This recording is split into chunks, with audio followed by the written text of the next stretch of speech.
Bienvenidos, señores y señores, to another episode of the Bleed Lows Podcast. This episode of the Bleed Lows Podcast is presented by BetOnline.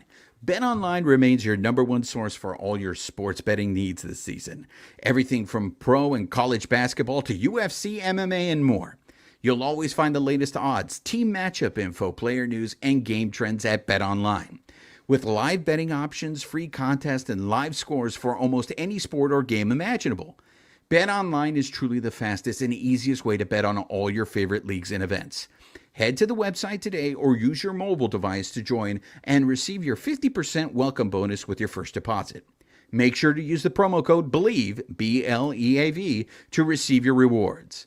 BetOnline.ag. And joining us on the Carne Asada is Memo Torres, taco journalist and the director of partnerships at LA Taco. Memo, ¿cómo estás? Bien. Thanks for having me. I'm excited to be on this podcast, man. How are you guys doing? Fantastic. So in the interest of full disclosure, I want to start off the show by saying I am a member of LA Taco. And I have my hat that actually Memo's wearing here. Yeah. I have awesome. my blue LA Taco hat. So there's a bunch of things that I want to get into. First off, this is a podcast where we're about the Dodgers, we're about Los Angeles, and we're about tacos. So I want to start off first with, are you a sports fan? Hell yeah. I bleed blue too, man. Okay. So How far back does your fandom go with the Dodgers? Oh, you're going to date me now. I date myself all the time. Here, I'll make it easier for you, Memo. 1985 NLCS. Does that have anything to do? Does that trigger you in any way? Not quite that far. 1988, though, for sure. 87, okay. 88. Those were my years when I got into it. Orale. Okay. So did you have a favorite Dodger? Or how did you become a Dodger fan? It's funny. Like my family, I mean, they're all from the rancho life in Mexico, and they're not really into sports. But Fernando Valenzuela, the Fernandomania got the hype going. So all of a sudden, my tios were into like baseball because of that. My dad would watch it because of that. And my grandpa was a huge baseball fan. I mean, he actually played in the league out on the west side, and his team came in second place one year for all of Southern California. He was a diehard Dodger fan too, so that's how I got in. When I would go over to my grandpa's, he would always be, have peanuts, a Budweiser, and watching the Dodger game. Every time we talk to people, that's how everyone becomes a Dodger fan. It's because of family. We had the star of, we had comedian Chris Estrada on the show, and that's how he remembers his uncle taking him and sitting out in the pavilions, or like what we like to call them, El Palenque out there. And that's his memories, and that's how he became a Dodger fan.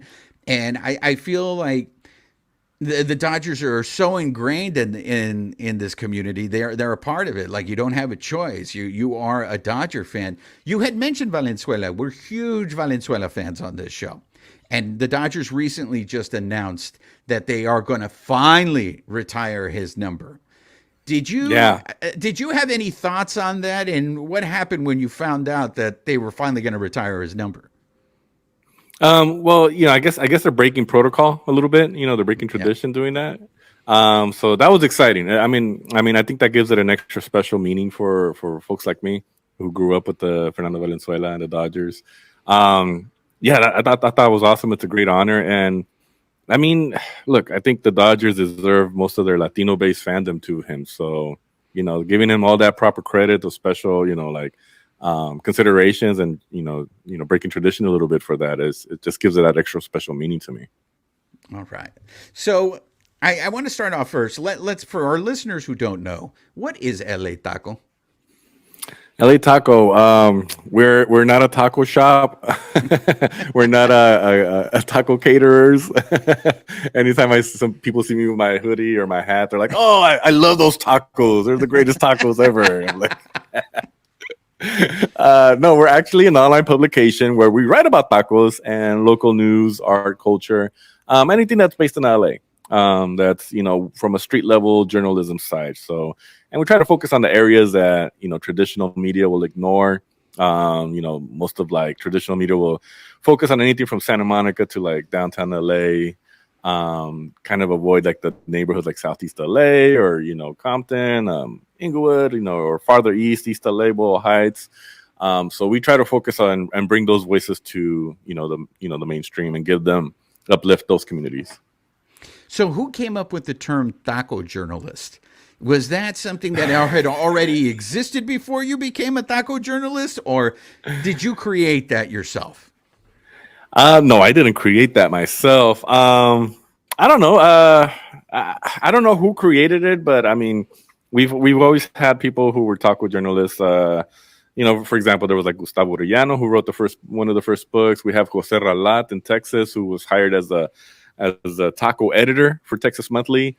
We have our editor Javier Cabral, who's also kind of a taco journalist, and we had like Dan Hernandez before him. So I don't know exactly where the term came from, but I call myself that because that's pretty much what like my beat is. As a journalist, you have beats. What's your beat? Mine has become tacos. That's what I write about and talk about. So you're different than a food critic, right? I mean, or are we blurring the line here? I don't like to criticize food, especially because a lot of the shops I visit, like the mom and pop shops, like I'm not gonna go to your tia's shop and be like, your tacos are shit. I'm not gonna criticize people's food. If I didn't like it, that's fine. I'll wipe my hands, I'll pay the bill, I walk, but I'm good. But they won't get a shout out. I won't talk shit. I won't give them a shout out. But if the place is good, then I'll tell people about it. I'll write a nice review about them. If they have a nice story, I'd like to share those stories too. But yeah, so as a critic, I don't really criticize the food. Yeah, no, not. I'm more of a, this is where you can go and have a bomb ass taco. So you have one of the best nicknames out there.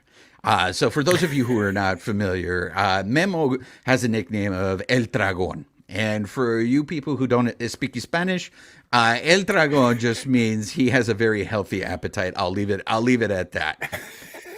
Who gave you that nickname, Memo? And please don't tell me you gave it to yourself and you were one of those guys that walks around going, "Hey, start calling me El Dragon." No, it's something that like it goes back to like my mom. My mom, rest in peace, passed away, and she would always love to feed me good food, and she'd always be like, "Ay, como eres un pinche dragón," like eres un pinche dragón all the time. And since she's passed away, I've always kind of like started like searching for those flavors again, and every time I'd go out to eat and stuff, I would search for those dishes. So siempre my dad would say like, "También todavía te la pasas tragando," you're still out there tragando. So it's something that like it's always kind of stuck with me. So when I was trying to figure out my like IG name and stuff, I was like, I don't know. I used to be Memo Nation on there or a short message, that was another nickname I had. So I decided to just go with like El Dragon because that's something that my mom used to call me. So that's what I did, El Dragon. It's a term. If it's a term of endearment, right, Memo? It comes from love. It does. As Latinos or Mexican especially, the most derogatory term is the most endearing term to give, If you're a fat ass, gordo, you're like, Che gordo. Yeah. Gordo, ven pa' acá. Exactly. Yeah. You have to have thick skin. So your official title with LA Taco, though, is Director of Partnerships. So what does that mean? So that's the official title. They call me over there the Mexican Swiss Army knife, because I do a lot more than that. I do writing, I do video, I do business deals behind the scenes. But yeah, Director of Partnerships, basically we have our membership program, which you are a proud supporter. Thank you for that.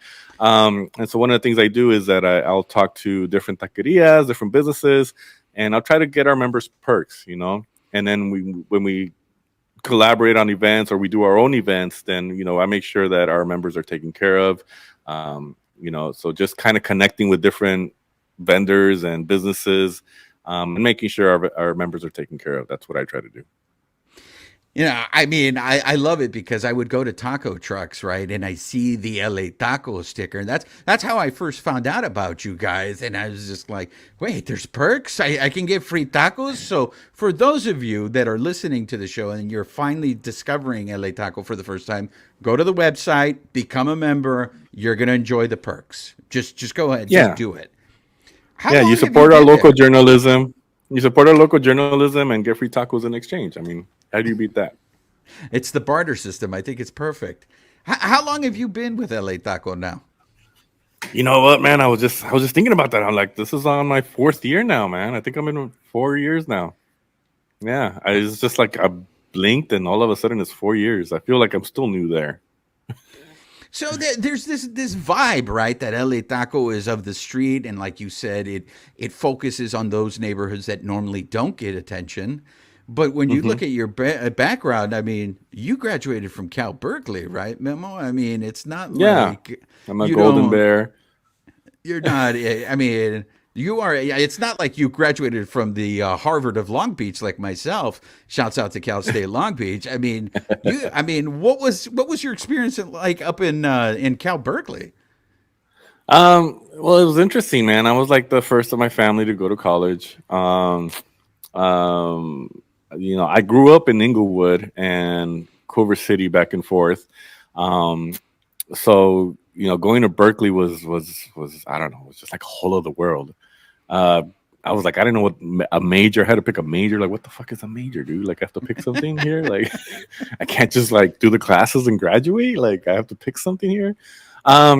But it was interesting. Like, I got to really kind of it opened my eyes as to how underrepresented Latinos are, and minorities are in general, and how hard it was for us to like really kind of advocate for ourselves. So I kind of became an advocate over there.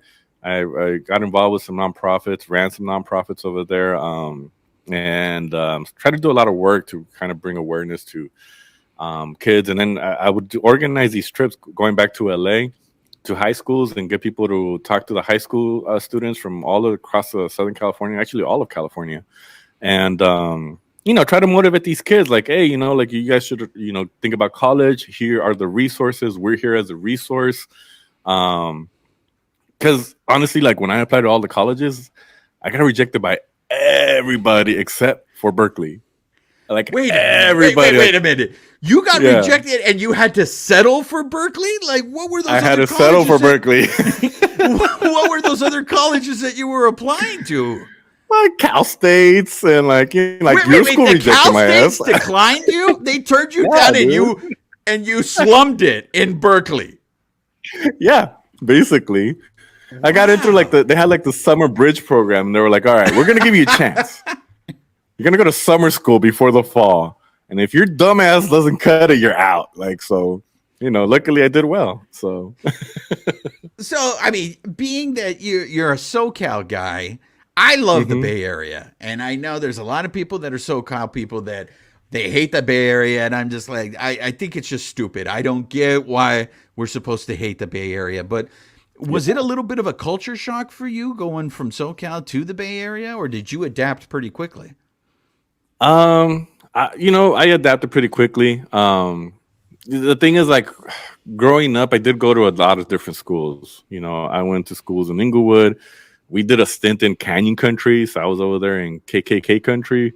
Oh, And then down in Culver City. So I went to public schools, I went to private schools. I moved around, to different. So I learned to adapt. mhm. And Berkeley was probably the one place where I was like, okay, this is going to be my school from beginning to end. And that was awesome. Oh, So that's yeah, for great. me it was easy, and I love change. I love experiencing new things. I love traveling, which is what why I do what I do, man. I love going all over LA, and I mean, and experiencing new areas, new people, new food. Exactly. I mean, your job sounds great. I mean, LA Taco is viewed as a food centric website, but you had mentioned Hmm. you guys do local news. How Yeah, what was your experience like there? Where you guys write some good stories over there, but there is this like, oh, they're just about tacos, and I'm like, no, they're not about tacos. I mean, they're writing about stuff that you should be paying attention to. Is it hard Yeah. to overcome that stigma of you guys are just like doing food reviews? Yeah, I mean, anytime we write something, we're like, look, one of the things that, what's that saying? It's afflict afflict the comfortable and comfort the afflicted. That's I kind of didn't one go to of our. Berkeley, Memo, so I've never heard that quote. But I love it. I love it, man. Yeah, that's one of the things that we try to do. It's like so. Um, it's like when we write a lot of like investigative stories. We have great reporters. We have Janet Villafana. We have Alexis Olivia Ray. We have a lot of freelancers. We have food folks like me and Hadley, and our editor Javier Cabral. And one of the things that what we try to do is we try to expose what's going on in the communities. You can't write about a taquero and not reference how they're an immigrant and how they're dealing with these situations with the city and local politics, how police are affecting, the youth in these areas. Like everything is so intertwined in LA. It's almost an injustice to just kind of write about the asada, and not talk about what's going around it. Like, right? Like, why is this homie over here from Puebla making a barbacoa on the weekends?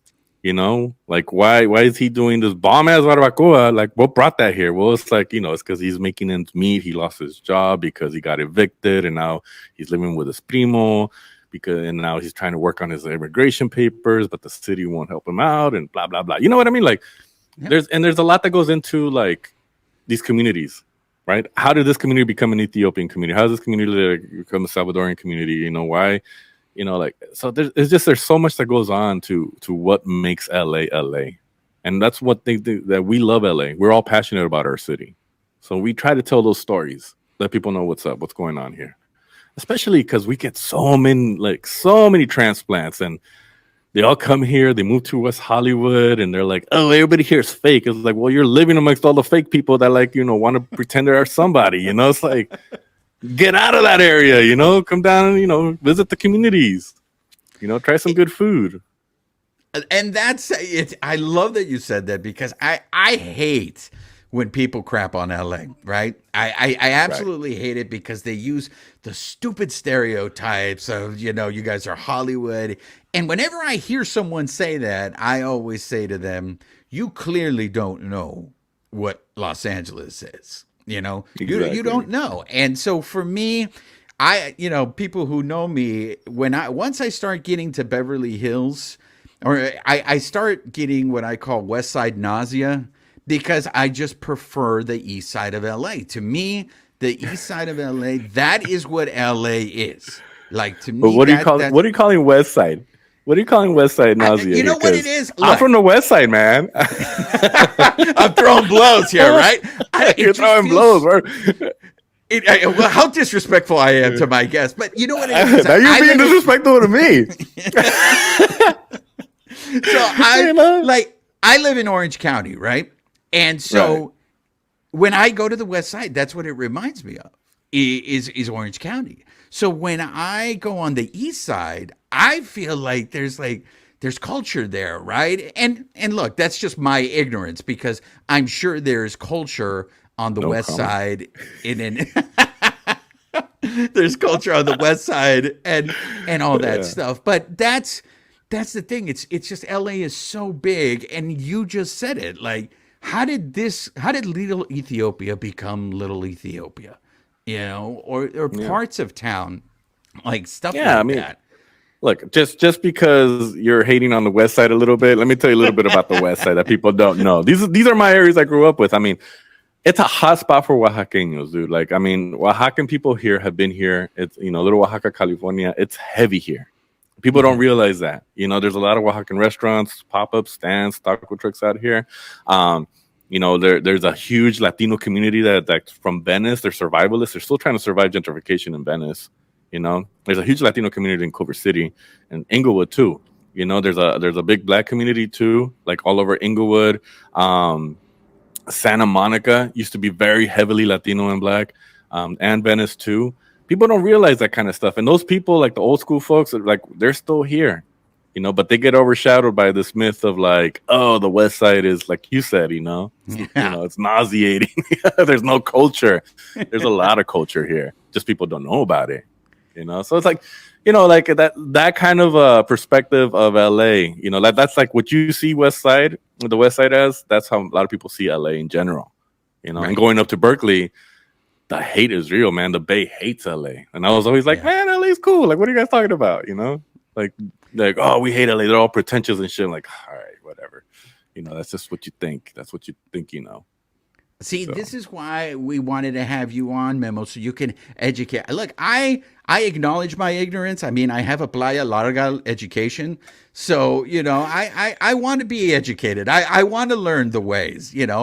I still prefer the East Side, but I get it, and I love that history that you just brought up, in terms of, like, especially when you drive through certain parts of LA and you see how, like, the neighborhood changes. You see a bunch of Hasidics just walking around and you realize, oh, this is a Hasidic Jewish neighborhood. I hmm I, I didn't realize that's stuff about LA that I find very interesting, and that's why I think stuff that you guys publish at LA Taco is important, and why I suggest everyone should go ahead and read it.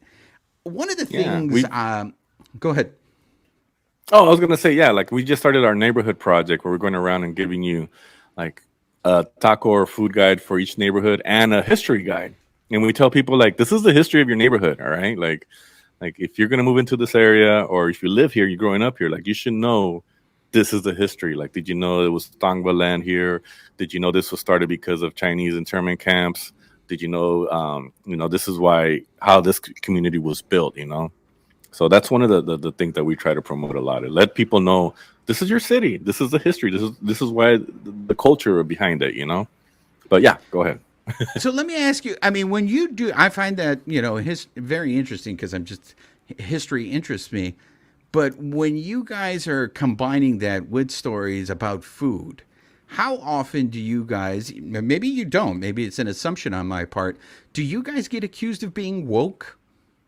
Oh yeah, well, yeah, we're woke. We're left. We're super progressive.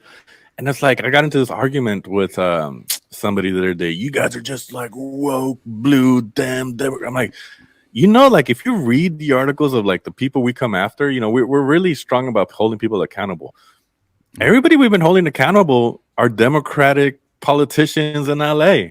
Like they're all the Democratic. We've been calling them out, whether it been the sheriff who was used to be Democrat and then started going to the right and then got kicked out, whether it be like Kevin De Leon or Nancy, I forgot her name, Nuri Martinez, and I mean like all these politicians. We don't look at blue or red like look, this is a person in power, this is a person in politics. We're gonna keep him accountable. We're gonna like make sure that they come up through with their promises and all that stuff. We don't care about none of that. What we care about is that our communities are being served. That nobody's getting cheated, and accountability. And I mean, I don't think that's anything that's wrong, but of course, like I guess that's being woke because what you're being aware of what's going on in the city. Like we're trying to promote, Yeah. like not promote, but like educate people and inform people. Like that's being woke. Well, I guess that's the definition of woke. And there's something wrong with that. Should we all just be ignorant?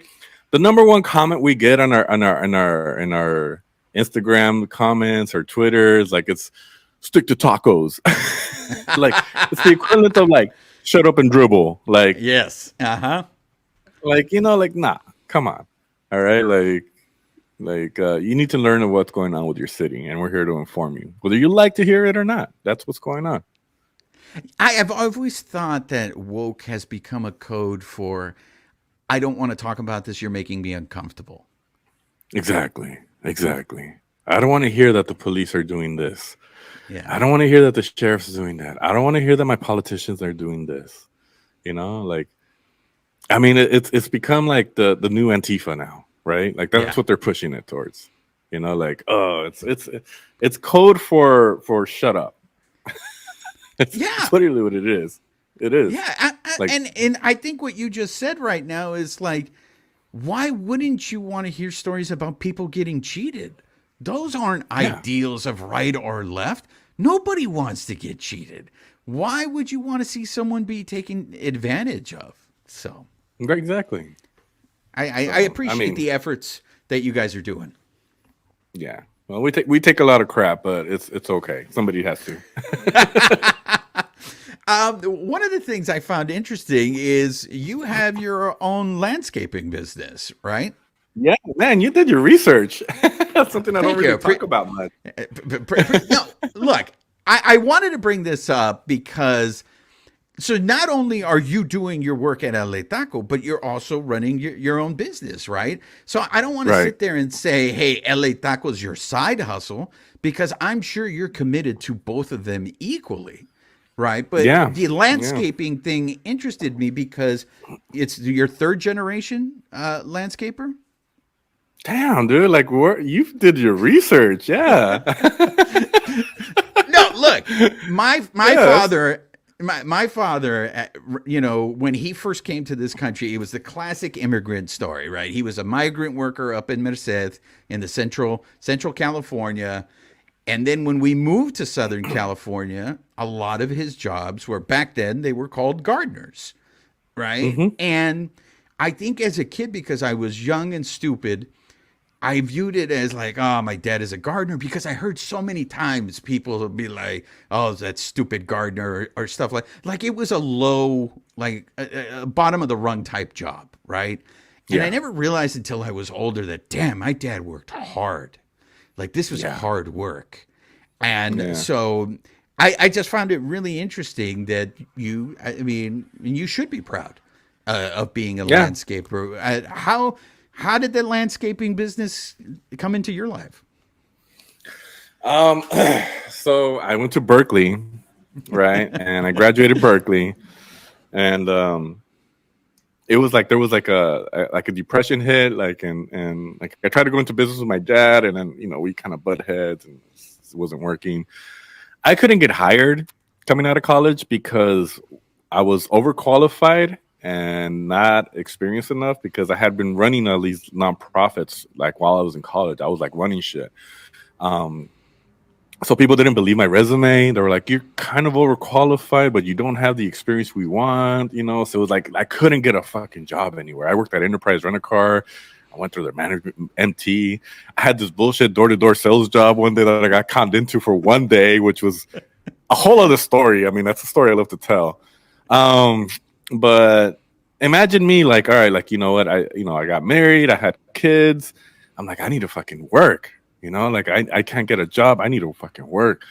So my dad had this truck that was using for gardening. I'm like, Dad, give me that truck. Like, give me that truck. He's like, okay. I'm like, all right. So I got the truck and I started working in this company. And then I started bringing in like clientele, right? And I was like, at that point, my dad was doing well for himself. Like he had really nice clientele. Like he had like the fancy condos in Beverly Hills. He had like the Santa Monica Hospital and the UCLA Medical Plaza, and that's where I would work when I would get out of high school and be like, "Huevón, vete a trabajar, chingale," like so. So I was gardening during high school and stuff. So I was like, all right. So I started like trying to build up his business and bringing up these like small clients. And he's like, están muy chiquitos, he would say. You can have them. So that's how I did it. And then eventually he was like, you know what? Like we butted heads. He's like, why don't you do your own thing? Take the truck. And so here I am, a college kid with a fucking UC Berkeley degree with the cardineando with a truck and a lawnmower, right? Yeah. And like, picking up a homie, a paisita there who still works for me. And gardening, and my cousins would laugh at me. Oh, íralo, el college boy jardineando. So it took a lot of like me having to like swallow my own pride and just kind of be like, look, I got to do what I got to do. I got family, I got kids. Nobody's hiring me. I need to get to work.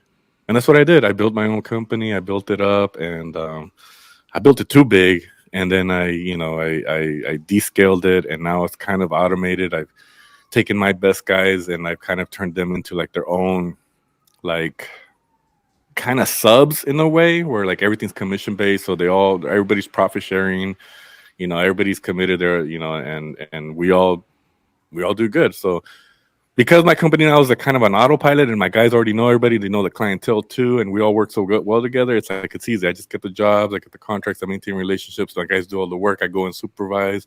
If there's a big job, like we're doing a big job right now, I'll get my boots back on. I'll get in there and I'll start working.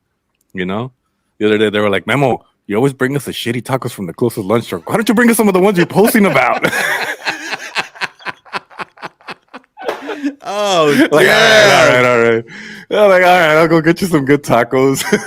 Wow. I mean, you probably get that a lot, huh? If people don't like the tacos, they'd be like, oh, you don't know what you're talking about if you think these are good. No, I'm working her. Like, yeah, I'll get you some food. I go to the closest lunch truck. They're like, nah. Get us some of the ones you're posting about. But hey, man, great. But yeah, man. Good for you, dude. That's inspiring. Yeah. So yeah, now and then because I built that company and I've managed to organize it in a way that gives me a lot of free time, it makes everybody a lot of money. You know, like my guys, like they're making a lot of money. I get to pay my bills, and I get to have this passion project with LA Taco and do that. So as I'm driving out there and I'm looking at potential jobs or clients or properties, you know, I'm stopping by. So it feels like a zipper. It's perfect, you know. One doesn't really take time away from the other. That's awesome, man. I mean, and you have like big. I mean, you said it. You built it up big. You had like what, movie studio clients and all that stuff. I take care of a lot of movie studios, around Hollywood and the Valley. Yeah, one of my biggest clients owns a lot of studios. So literally, and then I have a lot of your cousins can get away with saying, "Oh, you're all Hollywood and shit now, huh?"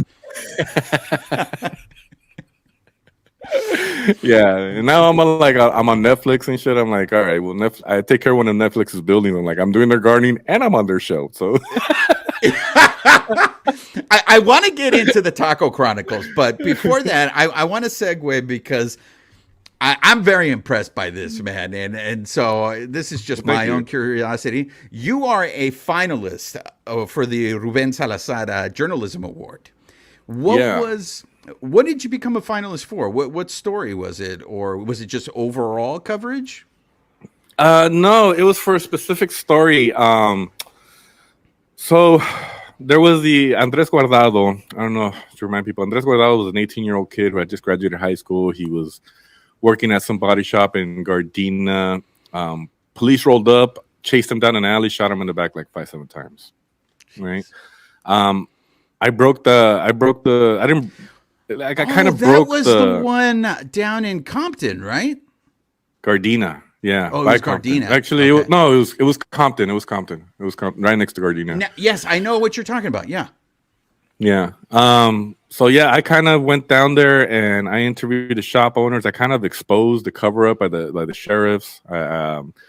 People weren't really talking about like what really happened. So I kind of exposed all of that, and I became a huge deal. And it was right during the George Floyd protests. While I was doing that, I met the family of another person that had been shot and killed by the police, Daniel Hernandez. And I met the family of Daniel Hernandez, and we started digging into it. It turned out that he was shot and killed by the daughter of Jamie McBride, who is the president of the Los Angeles, what is it called? The LAP, the Los Angeles Police Union. Who is basically now she's like a cop influencer. You know, she's got hundreds of thousands of followers. She trains people like Keanu Reeves and stuff like that. And she's like this big gun enthusiast. And she basically pulled up. Daniel Hernandez was having like a mental breakdown. His car has crashed. He was walking up towards her, and she just kind of, you know, like movie style, got out of the car, pulled her gun out, and put one bullet in his forehead and 2 in the chest. Just pop, pop, pop, killed him like instantly. So in that time frame, that same week, that had also killed another young man named Daniel Hernandez. There was 2 Daniel Hernandez killed by LAPD on the same fucking week. So we did this whole investigative story, and then I worked with Lexus Olivier, who's our writer. He helped write the story. I got him all the information. I got him the interviews, and we worked on it together. He published it, and then that became a really big deal. That story blew up, and we got recognized for that work. So both him and I got recognized for that, and that's why I was a finalist for Ruben Salazar Award. Hey, congratulations! Like for me, that's a huge honor. It makes me a little sad that a lot of people don't know who Ruben Salazar is. Yeah. What did that mean to you to be a finalist for that?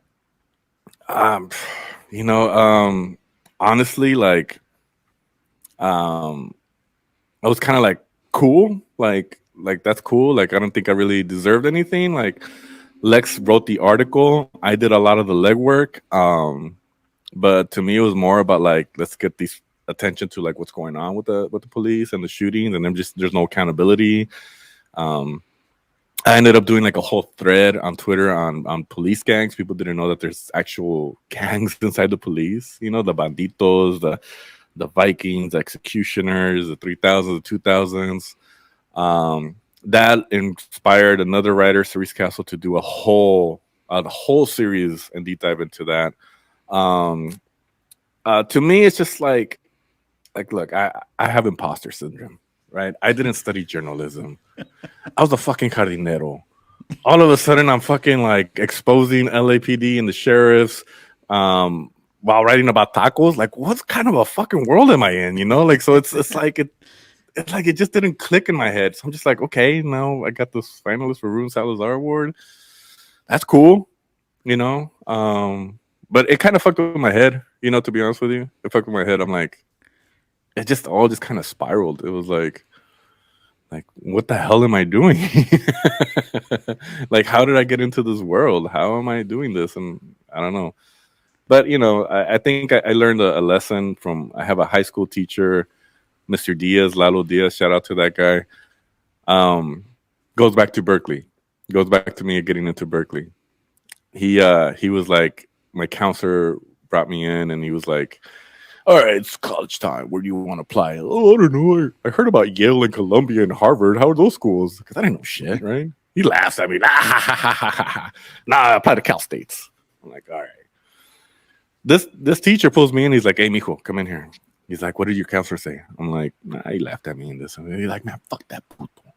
I'm like, okay. He's like, where do you want to apply? I'm like, well, I don't know this. He's like, you know what? You're going to apply to this school. You're going to apply to this school. And you put Berkeley down. He's like, just apply. What's the worst you got to do? I'm like, he's like, you're going to lose time applying. And then what? You get rejected and you're right back where you're at. Right? Just do it. He's like, you never know what opportunities will open up for you if you don't do it. And there's an opportunity out there. Follow it. Put in the legwork. Just don't waste time not doing shit and not trying to do something because you don't know if it's going to pan out, if you're going to be good at it or not. That's what I did. That's how I got involved with LA Taco. And that's how I do everything at LA Taco. Is like, why not? Let me see what's going on here. Let me follow this thread. You know, let me write about tacos. Let me write about that. You know, maybe I'm good at it. And, you know, it's worked out for me. I never in a million years thought I would be here sitting with the great Juan Ramirez talking about this, you know? Well, So I'm glad you had your stand and deliver moment, and you found your ganas. You have ganas now. exactly. Yeah. He was like a ganas type of teacher, you know? So But yeah, and then but that's one of the things that I tell people is like, don't ever waste an opportunity. Don't ever like hold yourself back. look, dude, I know that you're a humble man, and I don't want to turn this into a ball washing session, but your story is it's very inspiring, man, because I hope one day, man, you stop questioning why, this happened to you. Maybe it was fate, because I think a lot of people have benefited from not only just even the small things you want to say, writing about tacos, but becoming a finalist. Because in the end, I think a lot of us feel like, well, someone eventually will do it. And it's just like, well, how do we know someone's eventually going to do it? We need someone who actually does it. And you're out there doing it, man. So congratulations to you. Thanks, man. Appreciate it. Yeah. Yeah, that's key. I mean, a lot of people think somebody will do it, and no, if it's in front of you, you do it. You Yeah. know? You know? If you're the one who sees it, then do it. Write about it, call attention to it, do something about it. And that's all I've done. Absolutely. Well, since you are Hollywood and shit, I do want to talk about the Taco Chronicles, because I love that show, man. I mean that first season when they were like, I'm like, oh my gosh, it's just devoted to one protein. Like the whole episode is devoted to just this episode. But like hearing the backstories and like I had no clue barbacoa was made that way. So when I watched that Mm. barbacoa episode and they're putting it in the dirt and they're covering it with leaves, I was just like, holy shit. How did you get involved with the Taco Chronicles? So I've been very fortunate that I gotta give a huge shout out to Javier Cabral, our chief editor at LA Taco. He's actually an associate producer on the show. And so when they came to LA, he was doing this taco scouting. He was like the taco scout for the whole like first two seasons and even the third one. Um, he invited me to like when they came to LA, he invited me along. He's like, "Hey Memo, come over here. I want you to meet these folks." So I came over here and I owe a lot to Javier. He's the one who encouraged me to write. He's the one who encouraged me to like, cover the places that I like to eat at. And I met the directors and the people behind the scenes, and I took him to a couple places, and they loved it. Like I took him to Villas Tacos, and he became, he was on the show. And yeah, and they were like, all right, cool. And then like, all right, they liked it and stuff. And then I hung out with them, and then they left. They went back to Mexico. Months later, they hit me up. They're like, Memo, like we're kind of kicking ourselves in the ass. Like we should have like asked you. We should have interviewed you like, while we were there. Would you be down if we flew you down to El DF? I'm like, yeah, fly me down. I had never been to El DF. They're like, yeah, come on down. We'll fly you down, and we'll pay for your hotel and flight, and come on. I'm like, all right, cool. So I flew down. I took my dad with me, and that was a pretty cool experience. And then they put me in a room, like a restaurant, and they sat me down, and they just started asking me questions on camera, and I just started replying. I had no idea, like, when it came out that, like, I'd be like the first voice. Los Angeles es la mejor ciudad para los tacos. I was like, oh, shit. Like, oh, shit, that's what happened. And then that just happened, yeah. I mean, for those of you who have not seen this show, I'm telling you, watch it. It's fascinating. Not just because it's going to make you hungry, but it gives you the whole history of it, and it's a really enjoyable show.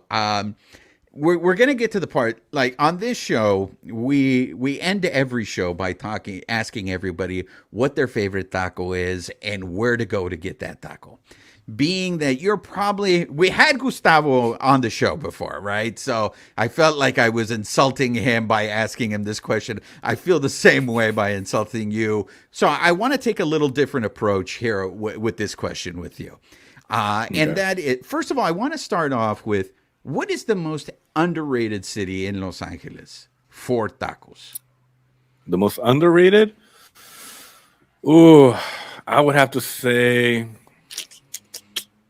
yeah, that's a tough one. There's so many underrated cities. I would say either Linwood. Linwood has a lot of good tacos. Down in that whole area, like Linwood and Compton, there's a lot of good stuff down there. Stuff that's even hard for me to find, going down there. Yeah, I think yeah. The Valley has a lot of good tacos, but not quite as much. Yeah, I would say Linwood. I think there's a lot of good stuff, especially like tacos estilo Guadalajara. Oh my God, those are some of my favorite tacos. So explain to me the difference between estilo Guadalajara and then what I see all the time, estilo Tijuana. Yeah, I mean, I think Tijuana blew up here because we're so close to it. So like a taco estilo Tijuana, in Tijuana, like they have tortillas that are made like fresh that morning, but like they don't necessarily make them there at the stands. Some places do make them there at the stands. In LA, one of the things that blew up here is making hand fresh tortillas, and I think the Tijuana style taco kind of helped blow that up in LA. That now we're like, you go everywhere, it's like they most of them have handmade tortillas. But like in Tijuana, it's like the tortilla de maíz. It's usually a yellow corn tortilla, not the white corn. And they have aguada, which is their version of al pastor. It's just slightly different marinade. And then like a guacamole and like their salsa, that like nice little vibrant red salsa they put on it, and cilantro, yeah. Cilantro cebolla. So that's like a a TJ style taco. Then you go to like the F, they're smaller. It's more of a 2 inch tortilla. They have al pastor, which is a different type of trompo. It's like a darker brown. It's a different marinade. It has like less achiote and stuff like that. But yeah, I mean that's one thing is like I remember starting this off, and I get this less now, and hopefully it's because more people have become educated as to the different types of tacos. But people would be like, "That's not a taco," like people are used to just like a carne asada taco, like. Yeah. They see something with flour tortillas on there, like that's not Mexican. I'm like, no, that's very Mexican. Dude. That's northern Mexico. But yeah, there's so many different style tacos. So I want to get into, because we end the show with that question. We've heard a lot of people tell us what their favorite tacos are, taco places are. So I want to get your opinions on some of these. Okay. I myself am a huge proponent. For all our loyal listeners, know I love Teddy's Red Tacos. That's how I found out about LA Taco. Now, birria, my exposure to birria was my dad would go hunting and kill deer, and he would make birria out of it. When I was really young, I would see them just completely slaughter a goat in front of me and make birria out of that. But so when they were doing like Teddy's Red Tacos, I'm just like, what? And so what are your thoughts on Teddy's? I love Teddy's. Teddy's is great. It's a great taco, and sometimes I won't have it for a while, and then I'll go back and have it. I'm like, oh god, this is a good taco. And people talk a lot of shit. People always talk shit about any place that blows up, right? Oh, Leo's is not good anymore. Teddy's is not good anymore because they got big. I'm like, shut up. They're still good. Like they're still good. Like, stop being haters. I love Teddy's Red Tacos. Yeah, it's one of my favorites for sure. El Ruso is another one that gets mentioned a lot on this show. Yeah. And this one has tortillas de harina. So what are your thoughts on El Ruso? Yeah, I love El Ruso. El Ruso's more of a I always have this thing where like the tacos represent the taquero. Like it's almost like an extension of them. Like El Ruso's a big burly guy, but a really simple dude, but like he hits hard, That's kind of how his tacos are. They're very big, fluffy tacos, like the tortillas de harina. The meats are very simple. They're quality meats, but like, just sal, that's about it. And yeah, they're big humble tacos. I love those. I love the flour tortillas there too. I'm a big fan of their taco de chicharrón.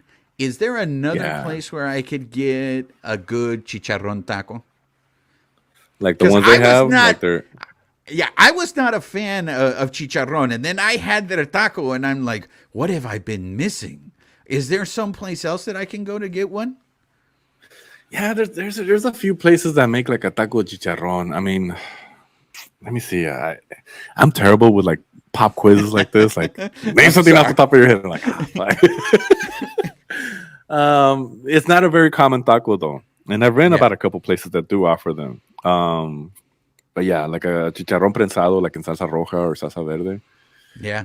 I mean, those are hard to go wrong with. I think any place that offers it is going to be good. Which is chicharrón just lends itself. Another one that gets a lot of love on the show, Sonora Town. Yeah, Sonora Town is the one that made the flour tortillas like popular in LA. They're the first ones that took the backlash of like, those are white people tortillas, and like, no, that's from Sonora. Like, the name is Sonora Town. Like, what are you talking about? Yeah, I love Sonora Town. Sonora Town is like Sonora Town has such a unique flavor with their tortilla and their salsa mix and their asada, like that I love Sonora Town. Like there's places I get cravings for. I'll tell you the places I get cravings for. I'll crave Sonora Town, right? Mm-hmm. I'll crave Birreria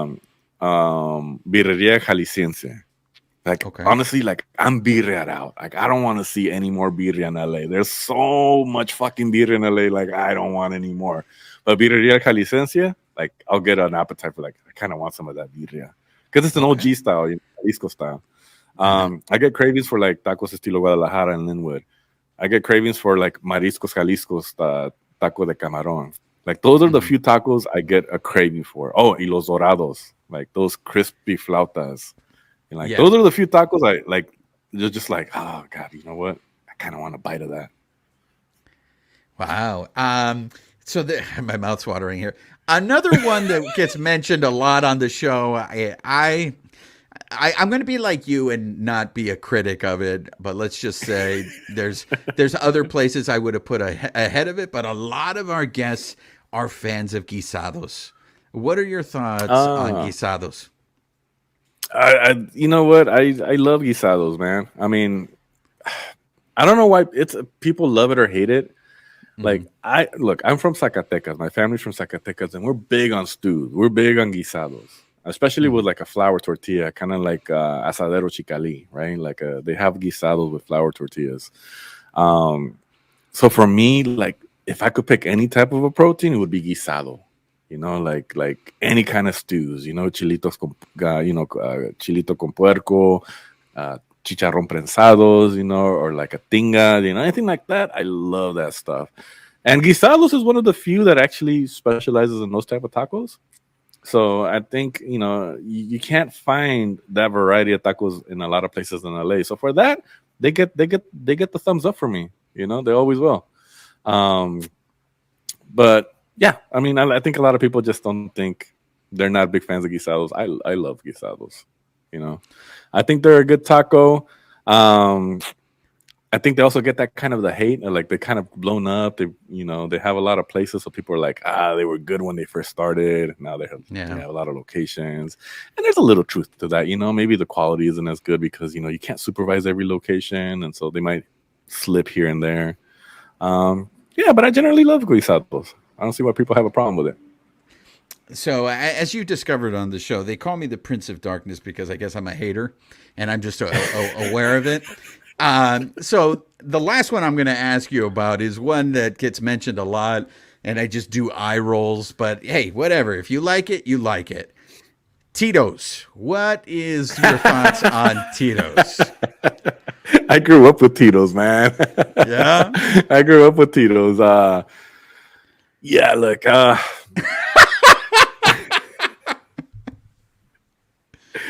it's not a good taco. Okay, it's not a good taco. The meat is dry.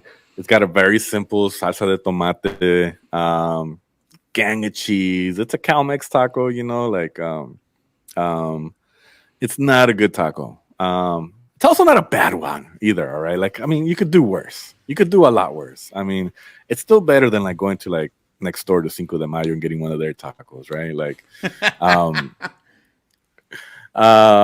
it's not a good taco. I personally go for the burritos.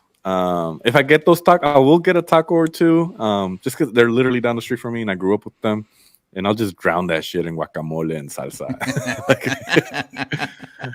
So, but for Tito's, it's more like the nostalgia. It's just a nostalgia thing. It's like Pink's hot dogs, right? They're not that great, Yeah. but people that grew up eating Pinks, are like, oh, they're good hot dogs. No, nobody says Pink's is a good hot dog, but you might get a craving for it. Um, so yeah, I mean, it's not a good taco, but it has its place in LA. It was one of the first big taco spots and kind of the popularized taco. So you got to give them credit for bringing taco love to people on the West Side. There you go. Yeah. As I said, I am the Prince of Darkness, but I'm curious to get your opinion on this. So we would ask our guests if they preferred tortillas de maíz or de harina, right? And so Mm. whenever they would say harina, I would tell them they were wrong because that's the oppressor's taco. And I think people would misunderstood me when I said it was the oppressor's taco because, like you had said, that tortilla is popular in North America. But all I'm just saying is that originally they were using, the corn to make the tortilla, and then the Spanish came, and introduced the flour. So that's why I referred it to as the oppressor's taco. But everybody's like, why do you hate tortillas de harina so much? I was like, dude, I don't hate them. I'm just saying, I'm just trying to educate you guys. But is it stupid to Yeah. sit there and say, hey, which one do you prefer? Corn or flour? Um, so, I mean, tortilla de harina is very popular in northern Mexico, not North America, like northern Mexico, because corn couldn't grow in a lot of those areas. So they would, take the wheat, the bags of wheat, and they would, compromise by doing tortillas de harina. I'm from Zacatecas, and in Zacatecas, tortillas de harina are a big thing. One of my favorite, if you want to know what my favorite taco is, it's a burrito from, because burritos are tacos, and I don't know if you want to get into that. Yes, let's Um, do that. but they're like the little burritos. It's called los burritos in Moyagua, in Zacatecas. That's one of my favorite. Like that is my favorite taco in the world, and it's from back home, but it's bomb. And they specialize in guisados. It's a tortilla de harina, little bit of refried bean, and a guisado. You can have chilorio, you can have picadillo, you can have machaca, you can have like all kinds. I mean, they switch it up every day. Because of that, I love flour tortillas. I absolutely love flour tortillas. Do they work in all situations? No. I like corn too. I mean, it's not because I prefer one or the other. I'll prefer corn if it's going to be a regular taco with asada, like a yellow corn, right? I don't like the white corn, but I like the yellow corn.